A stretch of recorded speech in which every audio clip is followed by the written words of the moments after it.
हूं आपके साथ अमित शर्मा। आज हम जिन तीन खास विषयों पर बात करेंगे उनमें पहली खबर राष्ट्रीय राजनीति से जुड़ी हुई है, जिसमें चुनावी रणनीतिकार प्रशांत किशोर ने बिहार के सीएम नीतीश कुमार की दूसरे नेताओं से मुलाकातों पर निशाना साधा है। उन्होंने कहा है कि चार नेताओं से मिलने से उनके साथ चाय पीने से कोई फर्क नहीं पड़ेगा, इससे विपक्ष की एकजुटता साबित नहीं होती है। वहीं दूसरी खबर मध्य प्रदेश से है, जहां चुनावी साल में एक बार फिर शिक्षकों ने अनिश्चितकालीन हड़ताल करने का फैसला ले लिया है। पुरानी पेंशन बहाली, अनुकंपा नियुक्ति, क्रमोन्नति और समयमान वेतनमान सहित अन्य मांगों को लेकर प्रदेश के शिक्षक 13 सितंबर यानी कि कल से ही अनिश्चितकालीन हड़ताल पर जा रहे हैं। वहीं तीसरी खबर की बात करें तो ये खबर छत्तीसगढ़ से है और काफी अहम भी है प्रदेश के लिहाज से। यहां प्रदेश भाजपा अध्यक्ष अरुण साव ने अपनी नई कार्यकारिणी का गठन कर दिया है, इसकी घोषणा कर दी है। इस पर कांग्रेस ने तंज कसा है। तो आज इन तीन खबरों पर हमारी नजर रहने वाली है। तो सबसे पहले बात करते हैं पहली खबर की। राष्ट्रीय राजनीति की खबर है नीतीश की कोशिशें। जी हां, चुनावी रणनीतिकार प्रशांत किशोर ने बिहार के सीएम नीतीश कुमार की दूसरे नेताओं से मुलाकातों पर निशाना साधा। उन्होंने कहा कि चार नेताओं से मिलने से उनके साथ चाय पीने से कोई फर्क नहीं पड़ता, इससे विपक्ष की एकजुटता साबित नहीं होती है।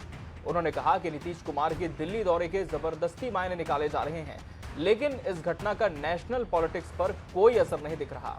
प्रशांत किशोर ने आगे कहा कि हमने बिहार में कई गठजोड़ बनते और बिखरते देखे हैं, केवल एक कड़ी नहीं टूटती, सीएम की कुर्सी और नीतीश कुमार की। जिस तरह से नीतीश पहले भाजपा के साथ थे, फिर उसे छोड़ा, दोबारा साथ आए, दोबारा छोड़ा, इस दौरान सीएम की कुर्सी और नीतीश कुमार जी के बीच का गठबंधन नहीं टूटा। उन्होंने कहा कि वो कुर्सी से चिपके हुए हैं, ऐसी बाजीगरी नीतीश कुमार ही कर सकते हैं। कोई भी गठबंधन हो, कैसी भी स्थिति हो, ये रिश्ता नहीं टूटता। फेविकोल कंपनी को उन्हें अपना ब्रांड एम्बेसडर बनाना चाहिए। आपको बता दें कि नीतीश कुमार ने अपने दिल्ली दौरे के दौरान 5 सितंबर से लेकर 7 सितंबर तक विपक्ष के 10 से ज्यादा नेताओं से मुलाकात की थी और इसी पर चुनावी रणनीतिकार प्रशांत किशोर ने बयान दिया है, नीतीश कुमार पर निशाना साधा है। और बिहार में राजनीतिक उठापटक के बाद अब नीतीश कुमार विपक्ष को एकजुट करने में लगे हैं। अपने दिल्ली दौरे के दौरान नीतीश कुमार ने प्रशांत किशोर को भी लेकर कहा था कि प्रशांत किशोर बिहार में रहकर जो कुछ कर रहे हैं वो करते रहें, उनके किसी भी बयान का कोई महत्व नहीं है। और बता दें कि इसके साथ ही नीतीश कुमार ने कहा था कि इन लोगों का काम सिर्फ पब्लिसिटी करना और बयानबाजी करना है।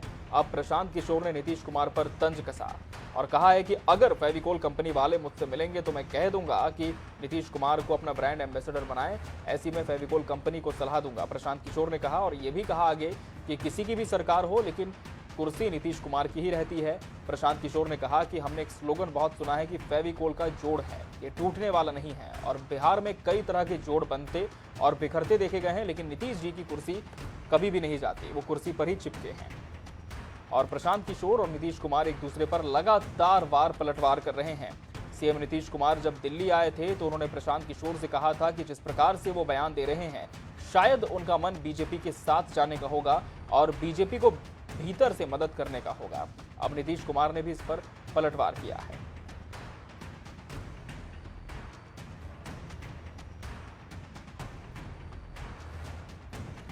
और इस वक्त हमारे साथ दिल्ली से भाजपा प्रवक्ता गुलरेज शेख जी जुड़ चुके हैं। गुलरेज जी, बहुत स्वागत है आपका INS 24/7 पर। गुलरेज जी, जिस तरह से बिहार में हाल ही में घटनाक्रम हुए हैं, सरकार का जिस तरह से गठबंधन था, महागठबंधन की सरकार थी, लेकिन नीतीश कुमार ने किनारा कर लिया और अब एक नया समीकरण बिहार में है। हालांकि मुख्यमंत्री नीतीश कुमार ही हैं, वहीं प्रशांत किशोर चुनावी रणनीतिकार जो कि बिहार में ही लगातार आए दिन इन दिनों देखे जा रहे हैं, उन्होंने नीतीश कुमार को लेकर के एक बड़ा दावा किया है। दावा यही है कि विपक्ष के नेताओं से आप कितनी भी मुलाकात कर लें, लेकिन कोई भी फर्क नहीं पड़ने वाला। लेकिन क्या भारतीय जनता पार्टी इन मुलाकातों से इत्तेफाक रखती है और क्या ये मानती है कि जिस तरह से नीतीश कुमार लगातार विपक्षी नेताओं से मिल रहे हैं, 2 दिन के दौरे में 10 विपक्षी नेताओं से मुलाकात भी उन्होंने कर ली है, ऐसे में क्या विपक्षी एकजुटता अब यहां पर देखने को मिल सकती है? आपकी टिप्पणी इस पर। देखिए साहब, ये जो फ्लॉप पिक्चर है हम 2017 में भी देख चुके हैं। आपको याद होगा कि आंध्र प्रदेश को विशेष दर्जा मांगने के नाम पर जी चंद्रबाबू नायडू साहब ने एनडीए से वॉकआउट किया था जी और उसके बाद वो पूरे हिंदुस्तान में घूम रहे थे। फिर हमने 2018 देखा जब कुमार स्वामी साहब ने बेंगलुरु में शपथ ली थी और फोटो शॉपिंग के लिए सबने हाथ ऊपर करके खड़े हुए थे और विपक्षी एकता दिखाई थी। क्या हुआ उसका, क्या हुआ चंद्रबाबू नायडू का? इस जी चक्कर में चंद्रबाबू नायडू पीएम बनने के चक्कर में सीएम भी नहीं रहे।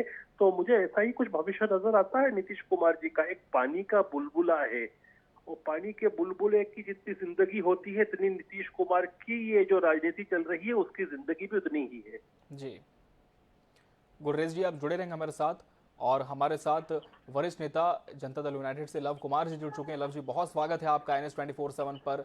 भाजपा से दिल्ली से प्रवक्ता गुर्रेज शेख साहब को आपने सुना होगा, उनका साफ तौर पर कहना है कि एक पानी के बुलबुले की तरह नीतीश कुमार जी व्यवहार कर रहे हैं, और कितनी भी मुलाकातें कर ले, प्रशांत किशोर भी ये दावा कर रहे हैं कि आप कितनी भी मुलाकातें कर ले विपक्ष के नेताओं से, लेकिन एकजुटता नहीं आएगी। आपकी प्रतिक्रिया इस पर? वक्त आने दो, बता देंगे तुझे आसमां, हम अभी से क्या बताएं क्या हमारे दिल में है। जी आप जहाँ वक्त आने दीजिए, इनके अहंकार का नाश होगा। और जिस तरह से जनभार है पूरे देश में, इनके प्रति जो आक्रोश है जी पूरे भारतवर्ष में, आप देख सकते हैं आम आदमी सहमा हुआ है, डरा हुआ महसूस कर रहा है। कोई भी सर उठाने को तैयार नहीं कि जब कब सर उठाए ईडी CBI हमारे पास पहुंच जाएगी। तो इन चीजों से जिस तरह से माहौल बना है पूरे देश में, पूरे देश में जो एक आतंक का माहौल इन्होंने बना दिया है, उससे जनता त्रस्त हो गई है। और ये लड़ाई साधारण लड़ाई नहीं है, लोकतंत्र बचाने की लड़ाई है। और नीतीश कुमार जी बुलबुले नहीं हैं, वो गुड़ नहीं है जिन्हें चींटियां खा जाए। नीतीश कुमार जी 17 साल से मुख्यमंत्री हैं, केंद्र में कई बार मंत्री रहे हैं, और आने वाले समय में आपको ये साबित कर देंगे कि 24 में नहीं रहेंगे नरेंद्र मोदी जी, और आदरणीय नीतीश कुमार जी के नेतृत्व में बहुत ही मजबूत सरकार बनेगी।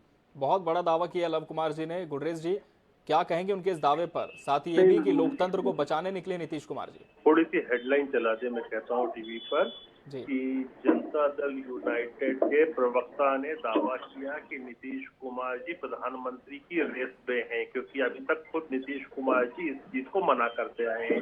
या तो ये पार्टी की लाइन नहीं है, और पार्टी की लाइन नहीं है तो ये कैसे कह रहे हैं, और या ये पार्टी की लाइन है तो हमको ब्रेकिंग न्यूज फैलानी चाहिए। लेकिन इस देश में सबको इस चीज की अनुमति है, सबको ये करने का अधिकार है कि वो प्रधानमंत्री बने, लेकिन बनना किसी एक को है, और वो एक वो होगा जिसके पीछे आवाम है। और मजबूरी का नाम नीतीश कुमार है। 50 विधायक जिनके पास नहीं है, वो प्रधानमंत्री बनने का दावा कर रहे हैं। करने में क्या हर्ज है, करने दीजिए। लव कुमार जी, क्या आवाम है नीतीश कुमार के साथ? बिल्कुल, नीतीश कुमार के साथ आवाम नहीं होती तो इतनी बौखलाहट क्यों हो जाती बीजेपी के खेमे में। और जहां तक मैं इनको बता दूं कि ये 2 सीटों से यहां तक आए हैं, इस अहंकार को जरा मिटा लें। और नीतीश कुमार के कंधे पर ही चढ़कर भारत में सत्ता मिली थी बीजेपी को। कोई उत्तर भारत में इनका साथी नहीं था। सबसे पहले साथी अमी समता पार्टी थे, और समता पार्टी ने इनके साथ समझौता किया, तब जाकर इनके कुनबों में बढ़ोतरी हुई, और जॉर्ज फर्नांडिस उनके संयोजक बने। तभी 17 अच्छा लव कुमार जी, प्रशांत किशोर की टिप्पणी पर क्या कहेंगे? प्रशांत किशोर ने जिस तरह से एक बड़ी बात कही है नीतीश कुमार के बारे में कि आप भले ही कितने ही विपक्षी नेताओं से मिलने, आप मुलाकातों का दौर लगातार जारी रखें, लेकिन इससे कोई भी फर्क नहीं पड़ने वाला। क्या आप ये मानते हैं कि प्रशांत किशोर जिस तरह से अब अपोजिट पब्लिसिटी हम कह सकते हैं नीतीश कुमार के बारे में कर रहे हैं, और बिहार में रहकर ही करते हैं, इसका कोई नुकसान पार्टी को हो सकता है, या किसी एक पार्टी को इसका फायदा भी हो सकता है? कोई इशारा प्रशांत किशोर देने की कोशिश कर रहे हैं? देखिए, मैं उन पर क्या टिप्पणी करूं। वो जो काम कर रहे हैं अपना करें, किसके लिए काम कर रहे हैं जनता समय आने पर जवाब दे देगी। लेकिन नीतीश कुमार जी सभी विपक्षी दलों को एक करने के लिए निकले हैं, और एक बार के दिल्ली दौरे में तो इतनी बौखलाहट हो गई। आपने देखा ममता दीदी ने भी हुंकार बढ़ा, उधर समाजवादी पार्टी भी साथ आ गई। अभी तो शुरुआत है। ये एक कारवां जब चलेगा ना, तो पूरे देश में 543 सीटों पे हमारा मजबूत गठबंधन होगा, और मजबूती के साथ हम लड़ेंगे। गुर्रेज जी, एक और बड़ा दावा आपके सामने, आपका जवाब इस पर? जी पर मुझे ये लगता है कि आप पीछे ब्रेकिंग न्यूज क्यों नहीं चला रहे कि नीतीश कुमार ने प्रधानमंत्री बनने का दावा किया, हवा निकल जाएगी जो पानी का बुलबुला है। आप ये बताइए कि जो पार्टी, देखिए मैं बोलता हूँ कि लोकतंत्र में और संविधान में सबको अधिकार है प्रधानमंत्री बनने का और दावा करने का, लेकिन जिस पार्टी का 1/3 बिहार में भी वर्चस्व नहीं है, वो बात पैन इंडिया की करते हैं। फिर मैं इनसे ये पूछना चाहूंगा आदरणीय भाई साहब से कि ये बात की अभी जॉर्ज फर्नांडिस साहब की, जॉर्ज फर्नांडिस साहब की पीठ में छुरा किसने घोंपा था, आखिरी वक्त में उनको दुखी किसने किया था, उनका जो अधिकार था किसने छीना था ये बोलते, इसलिए जॉर्ज फर्नांडिस की तो बात करे ही नहीं कि जॉर्ज फर्नांडिस से हमारे क्या ताल्लुकात थे। चलिए, तो जदयू का दावा है कि विपक्षी नेताओं को एकजुट करने के लिए निकले हुए नीतीश कुमार, वहीं भाजपा कह रही है कि कुछ भी हो जाए लेकिन एकजुट नहीं होंगे और कहीं ना कहीं इसका फायदा भी जदयू को नहीं मिलेगा। लेकिन देखना होगा कि आने वाले वक्त में किस तरह से सियासत इस पर होती है और क्या रूप देखने को मिलता है राजनीति का। बहुत शुक्रिया आप दोनों का हमसे जुड़ने के लिए इस खबर पर। बढ़ते आगे और बात करेंगे दूसरी खबर की। ये खबर मध्य प्रदेश से है, जहां शिक्षक हड़ताल पर जा रहे हैं। जी हां, मध्य प्रदेश में चुनावी साल में एक बार फिर शिक्षकों ने अनिश्चितकालीन हड़ताल करने का फैसला ले लिया है। पुरानी पेंशन बहाली, अनुकंपा नियुक्ति, क्रमोन्नति और समयमान वेतनमान सहित अन्य मांगों को लेकर प्रदेश के शिक्षक 13 सितंबर से अनिश्चितकालीन हड़ताल पर जा रहे हैं। दावा किया जा रहा है कि इस बार 75,000 शिक्षक हड़ताल में शामिल होंगे। इस बार 3 स्थानों पर धरना प्रदर्शन की अनुमति मांगी गई है। उनका कहना है कि अनुमति मिली तो ठीक, वरना आंदोलन होगा। आपको बता दें कि इसी दिन से विधानसभा का मॉनसून सत्र भी शुरू हो रहा है। शिक्षक संघ भोपाल में रैली निकालकर मुख्यमंत्री शिवराज सिंह चौहान से मिलने जाना चाहते हैं और अपनी मांग और समस्या बताने की इनकी रणनीति है। मध्य प्रदेश आजाद अध्यापक शिक्षक संघ के अध्यक्ष भरत पटेल का दावा है कि प्रदेश में 25,000 शिक्षकों ने हड़ताल पर जाने का आवेदन दे दिया है। ये संख्या अगले 2 दिन में बढ़कर 75,000 हो जाएगी।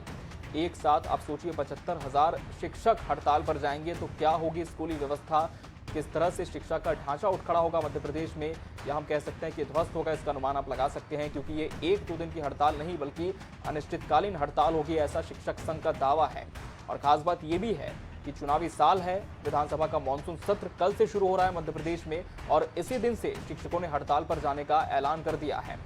पहले जो संख्या है वो 25,000 होगी, लेकिन और भी शिक्षक यदि आवेदन देते हैं और इस हड़ताल से जुड़ते हैं तो संख्या 75,000 भी हो सकती है। अब इनकी मांगे क्या है आपको बता दें। पुरानी पेंशन बहाली करने की मांग है इनकी, पुरानी पेंशन को बहाल किया जाए, अनुकंपा नियुक्ति जो अटकी है उसे दिया जाए, क्रमोन्नति की मांग है और साथ ही समयमान वेतनमान सहित अन्य मांग भी है इनकी, जिसको लेकर 13 सितंबर से यानी कल से ही अनिश्चितकालीन हड़ताल पर शिक्षक संघ जा रहा है। भोपाल में रैली निकालने की योजना है। मुख्यमंत्री शिवराज सिंह चौहान से मिलने की इनकी इच्छा है, साथ ही अपनी मांग और समस्या बनाने की पूरी रणनीति भी शिक्षक संघ ने तैयार कर रखी है। मध्य प्रदेश आजाद अध्यापक शिक्षक संघ के अध्यक्ष भरत पटेल ने भी दावा किया है कि प्रदेश में 25,000 शिक्षकों ने हड़ताल पर जाने का आवेदन पहले ही दे दिया है और ये संख्या अगले 2 दिन में बढ़कर 75,000 हो जाएगी। और आपको बता दें कि शांतिपूर्ण आंदोलन भी करने दिया जाए, ये भी इनकी मांग है। और इस बार 3 स्थलों पर धरना प्रदर्शन की अनुमति मांगी गई है और शिक्षक संघ ने साफ किया है कि यदि हमें अनुमति मिल जाती है तो ठीक है, नहीं तो हम आंदोलन तब भी करेंगे। आपको बता दें कि 13 सितंबर यानी कल से ही विधानसभा का मॉनसून सत्र भी शुरू हो रहा है। 50,000 शिक्षकों का निधन हुआ था, जिसके बाद से पद खाली हुए थे। इन पदों पर उनके स्वजनों को अनुकंपा नियुक्ति दी जानी थी, लेकिन अभी तक ऐसा नहीं हुआ। शर्तें भी रख दी गई कि नियुक्ति नहीं हो सकती। किसी शिक्षकों को पहले से पता नहीं था कि उनकी मृत्यु हो जाएगी, ऐसा शिक्षक संघ का कहना है। और ये भी कहा है कि यदि पता होता तो हम पहले से ही अपने परिवार वालों को बीएड डीएड करा कर रखते। दरअसल जो शर्त है वो ये है कि यदि आपको अनुकंपा नियुक्ति चाहिए तो अभ्यर्थी का बीएड डीएड पास होना अनिवार्य है, इसका सर्टिफिकेट रखना। सरकार बीएड डीएड की मांग कर रही है। वहीं 2006 से 2010 के बीच नियुक्ति शिक्षकों को साल 2018 से 21 में क्रमोन्नति समयमान वेतनमान दिया जाना था, जो अब तक नहीं मिला है। और आपको बता दें कि सेवानिवृत्त हुए शिक्षकों को 500 से 2,000 रुपए तक की पेंशन भी मिलेगी, जिससे परिवार का भरण पोषण नहीं किया जा सकता। इसलिए पुरानी पेंशन को बहाल करने की मांग इनकी लगातार बनी हुई है। और वहीं प्रदेश में अध्यापक से शिक्षक बने कर्मचारियों की संख्या 2,87,000 है। 2 लाख से ऊपर इनकी संख्या है। अध्यापक से जो शिक्षक बने इन कर्मचारियों की संख्या 2,87,000 है। और पुरानी पेंशन बहाली, अनुकंपा नियुक्ति, क्रमोन्नति और समयमान वेतनमान सहित अन्य मांगों को लेकर अनिश्चितकालीन हड़ताल पर जाने का ऐलान इन शिक्षकों ने कर दिया है। और 13 सितंबर यानी कि कल से इसकी शुरुआत भी हो जाएगी। कल से ही मध्य प्रदेश विधानसभा का मॉनसून सत्र भी है। आपको बता दें कि पहले जो संख्या है वो 25,000 शिक्षकों की होगी हड़ताल पर जाने की, लेकिन शिक्षक संघ का यह भी दावा है कि अगले 2 दिन में यानी कि 15 सितंबर तक ये जो संख्या है वो बढ़कर 75,000 हो जाएगी। एक साथ इतनी बड़ी संख्या में शिक्षक यदि हड़ताल पर जाते हैं तो निश्चित तौर पर बच्चों का, स्कूली बच्चों का तो नुकसान होगा ही, लेकिन शासन प्रशासन के भी हाथ पांव फूल सकते हैं कि इतने शिक्षकों को नियंत्रित कैसे किया जाए। हालांकि अनुमति नहीं मिलने के बावजूद भी आंदोलन करने की बात शिक्षक संघ कह रहा है। अब फिलहाल देखना होगा कि एक तरफ मध्य प्रदेश विधानसभा का मॉनसून सत्र, दूसरी तरफ अनिश्चितकालीन हड़ताल शिक्षकों की। सरकार को विपक्ष भी मॉनसून सत्र में इस मुद्दे को लेकर के घेर सकता है और कल सत्र का जब पहला दिन होगा तो ये मुद्दा भी गूंज सकता है।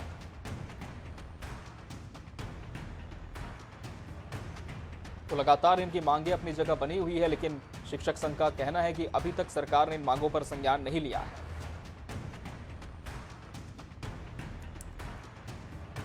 तो यदि बात नहीं बनती है तो ये हड़ताल बहुत लंबी भी हो सकती है, क्योंकि शिक्षक संघ ने अनिश्चितकालीन हड़ताल का ऐलान किया है। तो आपको बता दें, शिक्षक संघ अपनी मांगों को लेकर कल से अनिश्चितकालीन हड़ताल पर जा रहा है। हड़ताल की पूरी रूपरेखा शिक्षक संघ ने तैयार कर ली है। हालांकि प्रशासन की तरफ से अभी तक अनुमति नहीं दी गई है। 3 स्थानों पर धरना प्रदर्शन की अनुमति की मांग शिक्षक संघ कर रहा है, ताकि इन स्थलों पर जो तमाम शिक्षक हैं वो बैठ सकते हैं और अपनी मांगे सरकार तक पहुंचा सकते हैं। और शिक्षक संघ ने यह भी कहा है कि अनुमति मिल जाती है तो ठीक है, नहीं तो आंदोलन तो हम तब भी करेंगे और उग्र रूप से करेंगे। शिक्षक संघ ने यह भी कहा कि पिछली बार भी जब हमने आंदोलन किया था तब इसे पूरा नहीं होने दिया गया था। और इस वक्त हमारे साथ कांग्रेस प्रवक्ता फिरोज सिद्दीकी जुड़ चुके हैं। फिरोज जी, बहुत स्वागत है आपका NS 24/7 पर। फिरोज जी, शिक्षक संघ पहली बार नहीं है कि अपनी मांगों को लेकर इस तरह की हड़ताल का ऐलान किया है। पहले भी शिक्षक संघ का आंदोलन हुआ है, लेकिन अभी तक जो उनकी मांगे हैं, पुरानी पेंशन बहाल करने की, क्रमोन्नति की, समयमान वेतनमान की, वो पूरी नहीं हुई है। क्या आपको लगता है कि जब एक साथ इतनी बड़ी संख्या में शिक्षक हड़ताल पर जाएंगे तो निश्चित रूप से बच्चों का तो नुकसान होगा ही, लेकिन सरकार को भी अब इस पर संज्ञान लेने की जरूरत होगी? फिरोज जी। देखिए, विपक्ष और माननीय कमलनाथ जी लगातार चेता रहे हैं और विपक्ष हमेशा ध्यान आकर्षित कर रहा है सरकार का कि जो शिक्षा व्यवस्था है प्रदेश की, उसके साथ खिलवाड़ हो रहा है। पहले जो वर्ग 1, वर्ग 2, वर्ग 3 की जो चयनित शिक्षक थे वो हड़ताल पे हैं कि वो सड़कों पर आंदोलन कर रहे हैं कि उनको जो है सरकार ने लिया नहीं है, नौकरी पर नहीं दिया, उनको नियुक्ति पत्र नहीं दिया। दूसरा स्थिति ये है कि 22,000 से ज्यादा स्कूल जो है वो हमारे शिक्षक विहीन हो गए हैं, ये एक स्थिति है। तीसरी बात ये है कि जो हिस्ट्री का टीचर है वही फिजिक्स पढ़ा रहा है, वही मैथ्स पढ़ा रहा है, स्कूलों में भारी कमी है। और उसके बाद इन सब चीजों के बाद जो वर्तमान में अभी शिक्षक हैं वो यदि हड़ताल पे जा रहे हैं, इसका मतलब है कि शिक्षा व्यवस्था की तरफ सरकार का बिल्कुल भी ध्यान नहीं है। कांग्रेस पार्टी, माननीय कमलनाथ जी ये मांग करते हैं कि जो शिक्षकों की मांगे हैं उनको सरकार अक्षरशः पूर्ण करे, शिक्षकों को संतुष्ट करें और उनको संतुष्ट करें, ताकि जो शिक्षा है वो देश की प्राथमिकता है। और शिक्षक ही जब सड़कों पर रहेगा तो देश की जो नौनिहाल है, जो देश का भविष्य है, इनके भविष्य का क्या होगा?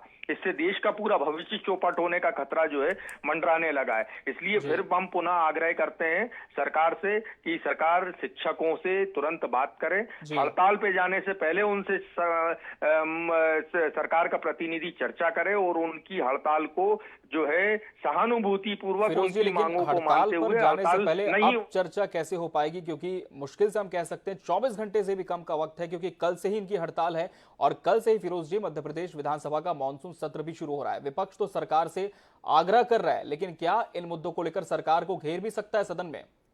देखिए, हम तो घेरेंगे। हम जो है सरकार का रवैया जो है सदन में जो है बहुत दुर्भाग्यपूर्ण है कि 5 कुल बैठकें हैं, मानसून सत्र है, हमको स्थगन प्रस्ताव अगर हम देना चाहें, जैसे बाढ़ आई, कारम डैम टूटा, और ये तीसरी जो है शिक्षकों की मांगों को लेकर समय ही नहीं है सरकार के पास। सरकार से भी हम जवाब ले लेते हैं। इस वक्त हमारे साथ भाजपा प्रवक्ता राकेश शर्मा जुड़ चुके हैं। राकेश जी, बहुत स्वागत है आपका NS 24/7 पर। शिक्षक संघ हड़ताल पर जा रहा है और कांग्रेस ये दावा कर रही है कि सरकार ने इनकी मांगों पर संज्ञान नहीं लिया, तभी ये स्थिति बनी है। क्या अब सरकार इनसे किसी तरह की बात करेगी, क्योंकि कल से सदन का सत्र भी शुरू हो रहा है और कल से ही इनकी अनिश्चितकालीन हड़ताल भी शुरू होगी? राकेश जी। देखिए, मध्य प्रदेश में कर्मचारी हितैषी सरकार शिवराज सिंह चौहान की सरकार काम कर रही है जी। संवेदनशील मुख्यमंत्री लगातार कर्मचारियों के हित में निर्णय ले रहे हैं जी। कोरोना काल के बाद पूरे देश की वित्तीय स्थिति किसी से छुपी नहीं, प्रदेश की वित्तीय स्थिति किसी से छुपी नहीं, उसके भी बावजूद भी कर्मचारियों को डीए दिया गया जी। जो कांग्रेस सरकार में सिर्फ लालीपाप पकड़ाने का काम कर्मचारियों और शिक्षकों को किया जाता था, मध्य प्रदेश सरकार ने उनको डीए दिया, उनका 7वां वेतनमान लागू किया जी। अभी भी मैं बार बार इस विषय पे बैठ रहा हूँ तो एक बात जो निकल के आ रही है कि मध्य प्रदेश के मुख्यमंत्री हो, मध्य प्रदेश के शिक्षा मंत्री हो, मध्य प्रदेश के शिक्षा विभाग के PS हो, सबके दरवाजे इन शिक्षकों के लिए खुले हुए हैं। चलिए, तो सबके दरवाजे शिक्षकों के लिए खुले हैं और बात बन भी सकती है, संकेत भाजपा दे रही है। आप दोनों मेहमानों का बहुत बहुत धन्यवाद हमसे जुड़ने के लिए इस खबर पर। बढ़ते आगे और बात करेंगे आज की तीसरी अहम खबर की। ये खबर छत्तीसगढ़ से है, जहां बीजेपी ने नई कार्यकारिणी का गठन किया है। लेकिन क्या नई कार्यकारिणी से बात बनेगी, ये सवाल है। छत्तीसगढ़ में जिस बदलाव की लंबे वक्त से चर्चा थी वो हो ही गया। छत्तीसगढ़ भाजपा की लगभग पूरी टीम को बदल दिया गया है। कुछ पदाधिकारियों को पुराने पदों से प्रमोट किया गया तो कुछ को प्रमुख मोर्चा के पदों से हटाकर दूसरी जिम्मेदारियों में शिफ्ट कर दिया गया है। भाजपा के प्रदेश अध्यक्ष अरुण साव की तरफ से जारी की गई नई टीम की लिस्ट में युवाओं का बोलबाला है। पुराने चेहरों से भाजपा ने किनारा किया है और वहीं नई लिस्ट में इसमें बड़ा बदलाव हुआ है। युवा मोर्चा की टीम में भी बदलाव देखने को मिला और लंबे वक्त से पदों पर जमे कई पदाधिकारियों को हटा दिया गया, दूसरी पंक्ति के युवाओं को मौका दिया गया। इस बदलाव का असर चौराहों की चर्चाओं से लेकर सोशल मीडिया पोस्ट की चर्चाओं तक छाया है। वहीं कांग्रेस ने भाजपा कार्यकारिणी में बदलाव को लेकर तंज कसा। कांग्रेस संचार प्रमुख सुशील आनंद शुक्ला ने कहा कि छत्तीसगढ़ बीजेपी में बदलाव की बयार बह रही है, ऊपर से नीचे तक सब कुछ बदल दिया, ये फिजूल की कवायद साबित होगी। उन्होंने कहा कि भाजपा प्रदेश में जनता का भरोसा खो चुकी है। तो एक तरफ भाजपा ने यह बदलाव किया और दूसरी तरफ कांग्रेस का तंज भी आ गया। और इस वक्त हमारे साथ भाजपा प्रवक्ता अनुराग सिंहदेव जुड़ चुके हैं। अनुराग जी, बहुत स्वागत है आपका NS 24/7 पर। अनुराग जी, हम लगातार देख रहे हैं पहले जिस तरह से प्रदेश के प्रभारी बदले गए, वहीं अब जब से अरुण साव ने पदभार ग्रहण किया है, एक बड़ा फेरबदल ये टीम में देखने को मिला है। नई कार्यकारिणी को लेकर क्या रणनीति बीजेपी की होगी, और आपसे ये भी जानना चाहेंगे कि कांग्रेस तो इस पर तंज कस रही है। उनका कहना यह है कि ये जो कवायद बीजेपी में हो रही है ये फिजूल की है, इससे कोई खास फायदा नहीं होगा। क्या इत्तेफाक रखते हैं इससे? देखिए, ये स्वाभाविक था कि नए प्रदेश अध्यक्ष के दायित्व संभालने के बाद उनकी नई बॉडी आनी थी जी, और नई बॉडी के अंतर्गत जो नए युवाओं को और इस तरीके से जो वरिष्ठ नेता थे उनको प्रतिनिधित्व दिया गया है जी। ये एक तरीके से रिफॉर्मेशन है। पार्टी के अंदर इस तरीके के फेरबदल और रिफॉर्मेशन होते रहते हैं और इससे पार्टी कहीं ना कहीं जीवंत भी रहती है और एक तरीके से प्रभावी भी रहती है। लेकिन कांग्रेस को मुझे पूछना ये है कि उनके यहाँ बदलाव कब होगा? क्या एक परिवार से बाहर निकलेगी कांग्रेस? क्या जो उनके यहाँ वरिष्ठ नेतागण हैं उनकी जो विदाई हो रही है एक एक करके, तो उस पर कांग्रेस को रिएक्शन देगी? तो इनको तो बीजेपी के ऊपर ज्यादा निगाह है इनको निगाह कम से कम अपने ऊपर रखना चाहिए इस समय पर जी। तो चलिए, कांग्रेस में बदलाव कब होगा ये बड़ा सवाल भाजपा ने उठा दिया है और बातों बातों में ये भी कहा है कि जो रिफॉर्मेशन है वो एक निरंतर प्रक्रिया है। अनुराग जी, जिस तरह से हमने देखा है कि काफी बड़े नेता हैं जिन्हें इस बार इसमें जगह नहीं मिली और दावा ये भी किया जा रहा है कि इस बार जो पूरी टीम है वो युवाओं की होगी, युवा ब्रिगेड होगा और इसी वजह से नए चेहरों को ज्यादा मौका दिया गया है। लेकिन क्या आपको ये लगता है कि ये जो कार्यकारिणी है पूरी तरह से बैलेंस कार्यकारिणी है, वो भी तब जब कई दिग्गज इसमें रहने से छूट गए? देखिए, निश्चित रूप से सभी जो वरिष्ठ नेतागण हैं उनकी भूमिका कहीं ना कहीं कोर ग्रुप में है और कहीं ना कहीं वो पार्टी उनके भूमिका के बारे में निरंतर पॉलिसी बनाती भी रहती है। तो मुझे लगता है कि जो नए युवा हैं, जैसे हम युवा बिल्कुल युवाओं को मौका दिया गया है। और अनुराग जी, आप जुड़े हैं हमारे साथ। इस वक्त हमारे साथ वरिष्ठ कांग्रेस प्रवक्ता सुरेंद्र वर्मा जुड़ चुके हैं। सुरेंद्र जी, बहुत स्वागत है आपका NS 24/7 पर। सुरेंद्र जी, हमारे साथ भाजपा से प्रवक्ता अनुराग सिंहदेव जुड़े हैं और जिस तरह से कांग्रेस संचार प्रमुख सुशील आनंद शुक्ला ने कहा है कि कितना भी बदलाव कर ले बीजेपी, लेकिन ये फिजूल की कवायद होगी। इस पर उन्होंने कहा है कि बदलाव तो बीजेपी में होना एक निरंतर प्रक्रिया है, लेकिन कांग्रेस में कब बदलाव होगा, ये बड़ा सवाल उन्होंने खड़ा कर दिया है। सुरेंद्र जी, कांग्रेस में समय समय पर बदलाव होता है और पूरी तरह से लोकतांत्रिक प्रक्रिया अपनाई जाती है। मूल सवाल तो यह है कि भारतीय जनता पार्टी जो बार बार सामाजिक न्याय का दावा करती है, वर्तमान में जो 54 सदस्यीय कार्यकारिणी घोषित की गई है, ओबीसी की आबादी छत्तीसगढ़ में हम सामाजिक दृष्टि से देखें तो 52% है। उसमें से 12 लोगों को लिया गया है 54 सदस्यीय कमेटी में, मतलब 22%। जो अनुसूचित जनजाति का क्षेत्र है, बस्तर सरगुजा जैसे बड़े क्षेत्र आते हैं, 7 लोगों को स्थान मिला है, मतलब 13%।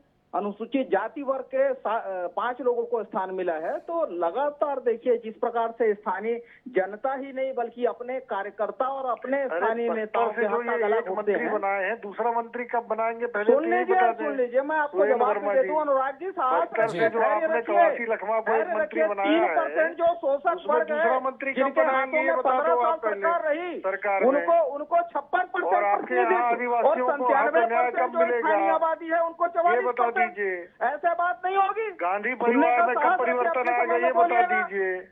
ऐसे बात नहीं होगी अनुराग जी, सुनने का साहस। अरे गांधी परिवार में परिवर्तन कब आएगा ये तो बता दें सुरेंद्र जी। जो ठीकरा है अपने कार्यकर्ताओं को देते रहे, मुख्यमंत्री परिवार के जो राष्ट्रीय अध्यक्ष का कुर्बा है समिति की बैठक में बदलाव कब आएगा? ठीकरा फोड़ा कमीशन खोरी का 6 महीना छोड़ दो, 30 साल सरकार में तो ये तो जब सरकार में होते हैं। चलिए, तो बदलाव पर भी अब सियासत शुरू हो चुकी है। भाजपा और कांग्रेस के अपने अपने दावे इस पर हैं। आप दोनों मेहमानों का बहुत बहुत धन्यवाद हमसे इस खबर पर जुड़ने के लिए और अपनी बात रखने के लिए। और इसी के साथ 3 खबर सबकी नजर में फिलहाल इतना ही। कल हम फिर हाजिर होंगे एक नए विषय के साथ। दीजिए इजाजत, नमस्कार।